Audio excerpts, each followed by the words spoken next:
certainly a historic day, Tom.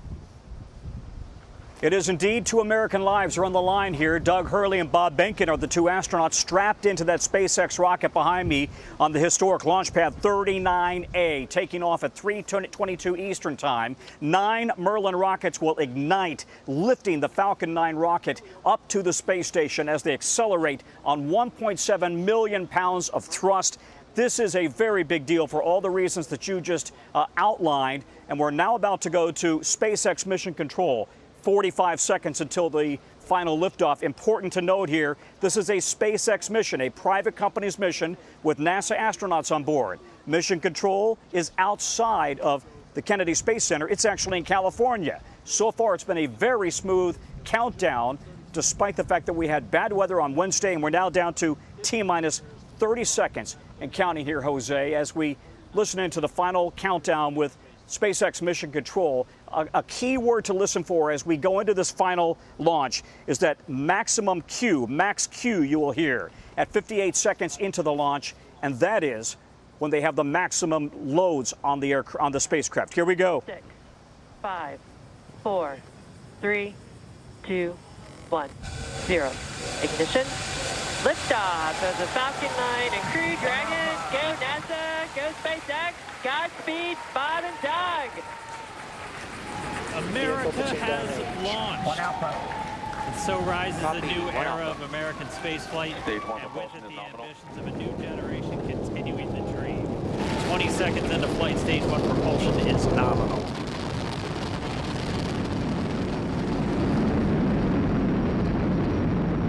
T plus 30 seconds into this historic mission. Flying crew on board Dragon and Falcon 9, and look at them go. Falcon power telemetry nominal. M1D throttle down. We're throttling down to get ready for the period of maximum dynamic pressure. We're in the throttle bucket. Reports say all systems are go. Vehicle is supersonic. We've exceeded Mach 1 on the Falcon 9. M1D throttle up. We're throttling back up to full power as we're through max Q. Copy, 1 Bravo. And we heard that 1 Bravo call out. That's just the second abort zone that they're in. They'll continue to be on this until the first stage has done its job and they switch over to the second. At this point, Bob and Doug pulling about 2.3 Gs, 2.3 times the Earth's gravity, already moving at over 1,500 miles per hour. We've heard the call out for 17,000 miles per hour. Listen, this has been a spectacular liftoff so far. It really harkens back to the Apollo days with the thunder and the roar and the buildings here at the Kennedy Space Center rumbling. Watch that countdown clock at 2 minutes and 38 seconds. MECO, main engine cutoff. That's going to be a critical moment as we listen into SpaceX. Astronauts into orbit. Coming up in about 20 seconds. M1D throttle down.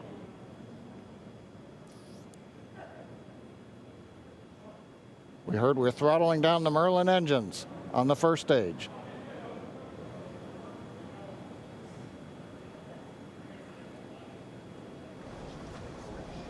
And we have MECO. MECO. 2 Alpha. Falcon stage separation confirmed.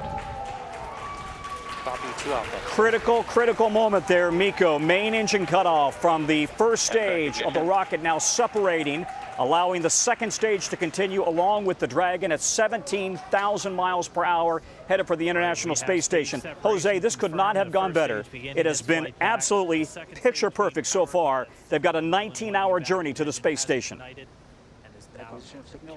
Unbelievable is the word that comes to mind, Tom Costello. Thank you very much. And joining us from Houston, astronaut Michael Fink. Michael, it seems like we've seen some of these images before, but it's all so different and new. It is new. This is a new rocket to launch people on. We've been working with SpaceX for a long time, NASA, the Air Force. We count on the Falcon 9. We still got second stage to get us into orbit. You're going to get to 17,500 miles an hour, 26,000 kilometers per hour, and it's exciting. Doug and Bob, they're in a surreal thing, just saying, "I can't believe this is happening." And wow, the weather, right? So this is a great day, historic launch, and we're really happy so far. These guys will get to orbit, and then tomorrow they'll dock to the space station. They're going to be up for they're going to be able to sleep in between time, take off their suits. It's going to be an interesting ride for them, and we're wishing them the best of luck. It is indeed 250 miles up above Earth at International Space Station. And speaking about weather, Al Roker's been keeping a close eye on it. Al, you know, this had to be scrubbed one time before. Earlier today, it looked like it was touch and go, but seems like the weather held up. It did, and just barely, Jose. I mean, the idea of course, the problems that they could have had. Take a look. You can see there are lightning strikes all around, but as we zoom in closely and then go to the live radar, you can see just to the west of Launch Pad 39A, we've got some thunderstorms. Well, look at this. It's basically, they need a 12-mile radius. They do not launch if lightning is observed within 12 miles. Well, that one lightning strike area is just about 14 miles away. Thunderstorm anvil clouds within 12 miles. They didn't have that. And the clouds containing moderate or heavy precipitation didn't have that. So weather cooperated. No worries about tomorrow because they are off and away, Jose. Thank you, Al. And Tom Costello, what can we expect going forward now? Docking with the International Space Station tomorrow morning. Again, it's a 19-hour journey. And here's what's really fascinating. They don't know how long this mission will last. It could be 1 to 4 months. That depends on how well this rocket shakes out, how well the spacecraft shakes out, how well the rocket performs, how well it docks with the International Space Station. But this is all part of the plan now to turn this part of NASA's mission, getting to low Earth orbit, turn that over to the private sector, like SpaceX, like Boeing, while NASA focuses on going long and deep. In other words, back to the moon and to Mars eventually. That could be 4 years away at the earliest.